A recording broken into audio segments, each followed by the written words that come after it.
So the first thing we're going to do is wind a bobbin. Now, all of the Baby Lock products are really, really good with giving you little hints along the way. So I'm going to put the bobbin on the bobbin winder, pick up my thread, and if I notice that there is a little dotted line, that's the track or the line that I follow to wind a bobbin. So yeah, it's in the book, but the book's in the closet someplace. I like the fact that these little hints are on the machine. So I'm at number 2, go clear across to number 3, and it's indicating that I wind the bobbin a couple of times, and then it's indicating that I just cut the bobbin thread, push the bobbin over, and now we're going to wind a bobbin. Easy. Now when the bobbin's full, the bobbin will just stop automatically. So let's assume that the bobbin is full. We would just push back the bobbin spindle, cut our bobbin thread. To get the bobbin into the machine, we're going to just drop it into the drop-in bobbin system. I don't know if you can see it, but there are little arrows. I'm going to follow the arrows, and this last arrow indicates I just pull the thread. That cuts the thread off. I put the see-through top on top, and now I can see how much thread I have and what color it is without taking everything apart. Now I'm going to thread the machine. So threading the machine, we're going to follow the solid line. And that's labeled number 1. Number 2 is at the back. Number 3, there's number 4, down to number 5, number 6, and now our needle threader. And we're threaded. Wasn't that easy? I'd like to talk just briefly about this particular model. It's called the Creative Pro. It's basically made for a person that has 20, 30-year-old machine.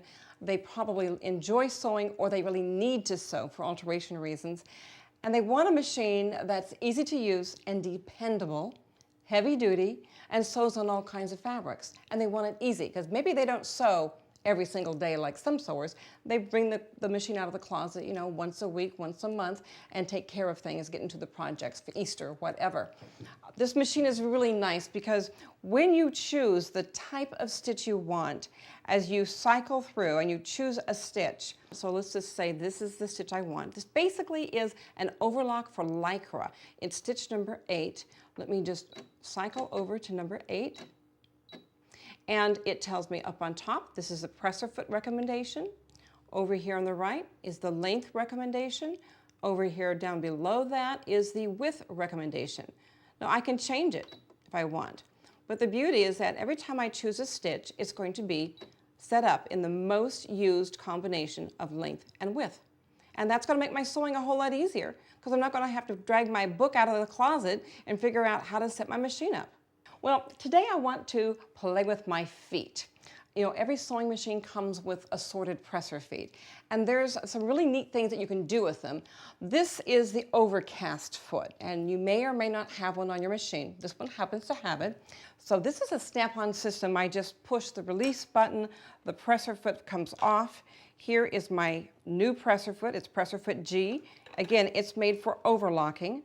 So what I'm going to do is I'm going to show you how you use the machine in the way it was meant to be used. The Baby Lock Creative Pro has a lot of really good stitches, including more than just one kind of overlock stitch.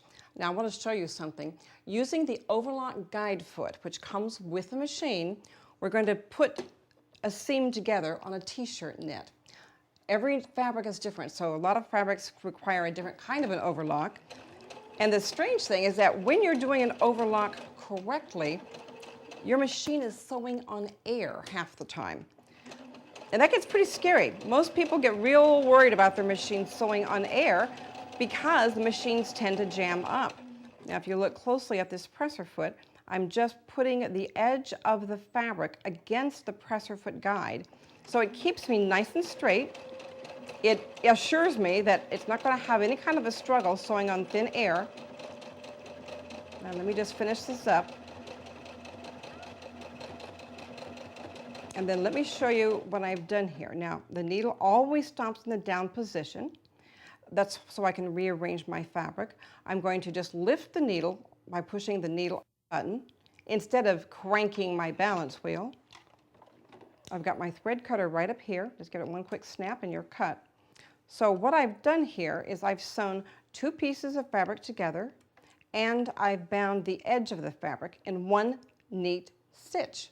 Isn't that nice? Now, this is how, and this is the presser foot designed to do this utility sewing stitch. But let me show you what I can also do with this foot. I'd like to show you a picot edge. Do you see that little pretty little edge right there? This is called a picot edge. Okay, so I'm using the overlock guide foot. I'm using the knit overlock stitch, which is used for utility, but I'm doing it in such a way it's going to be really, really pretty. I'm running the edge of my turned fabric just so the needle, when it goes to the left side, will catch it. And then the thread, the needle, jumps over the little bar on the foot. Let me go a little bit further here. So you can see this machine tracks really well. I'm not really having to struggle moving left and right. It's tracking, very, very nicely for me.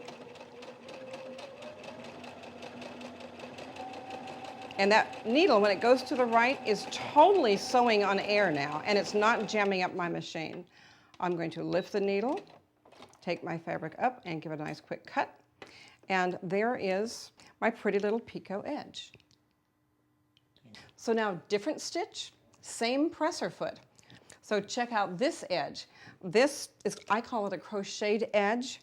I use the same presser foot, but a different stitch choice. So once again, I'm going to start with a folded edge. Usually it'll be finished on the inside. I'm going to butt the edge of the fabric up to the edge of the presser foot and start my stitching.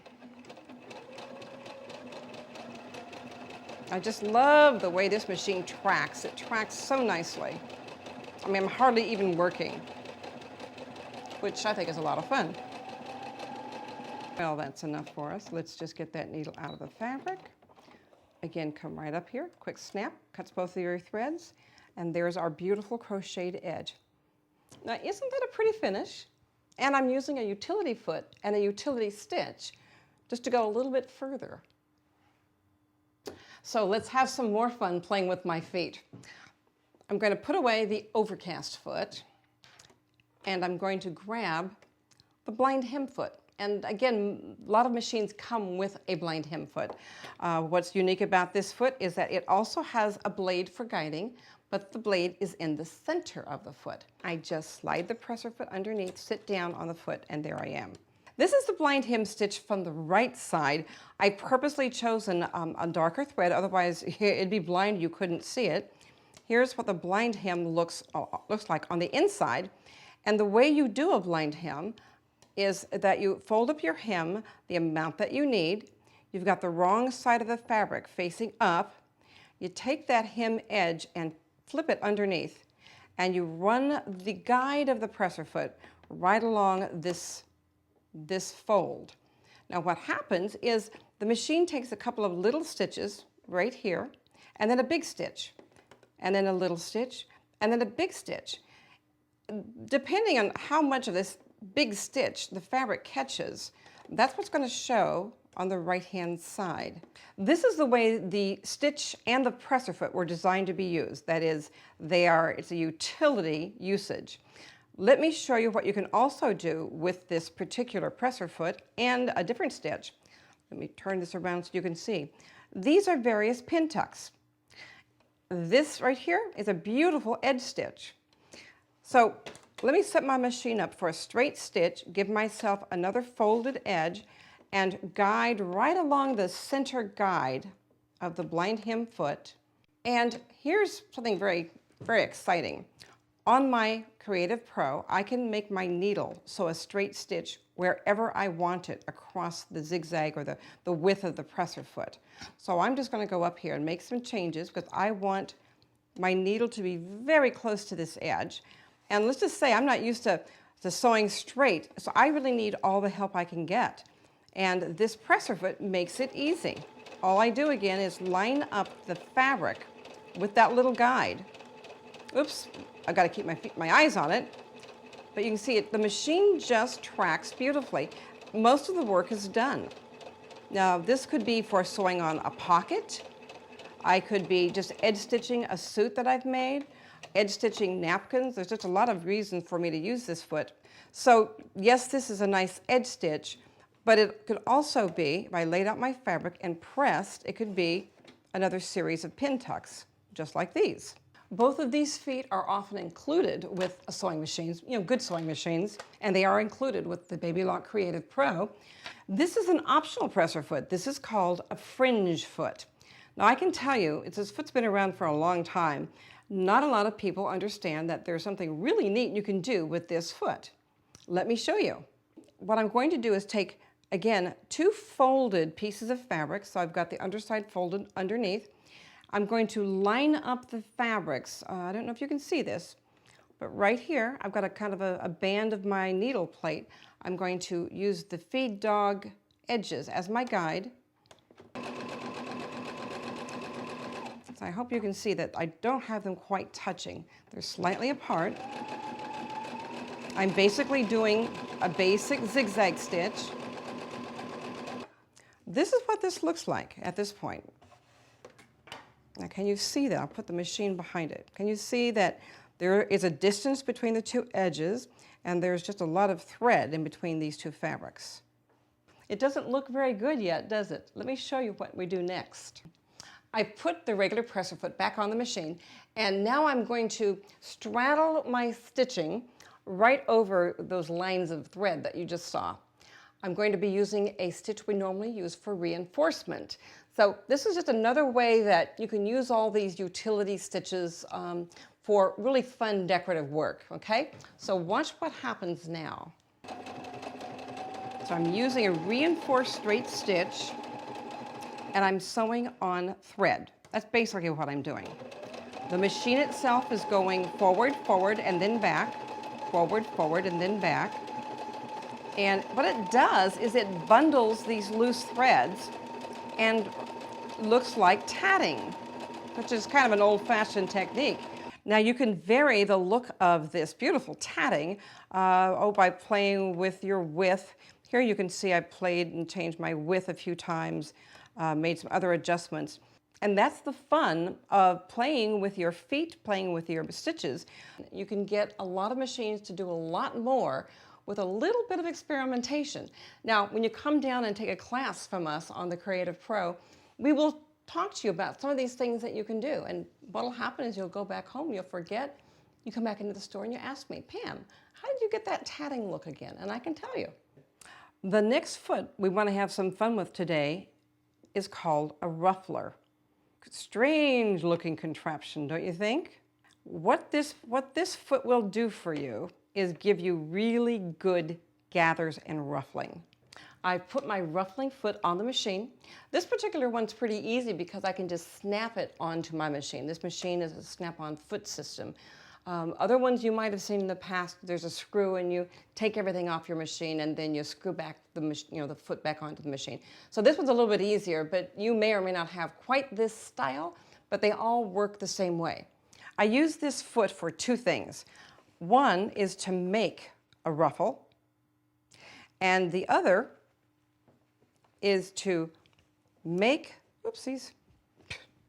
is to make the ruffle while I attach it to a flat piece of fabric.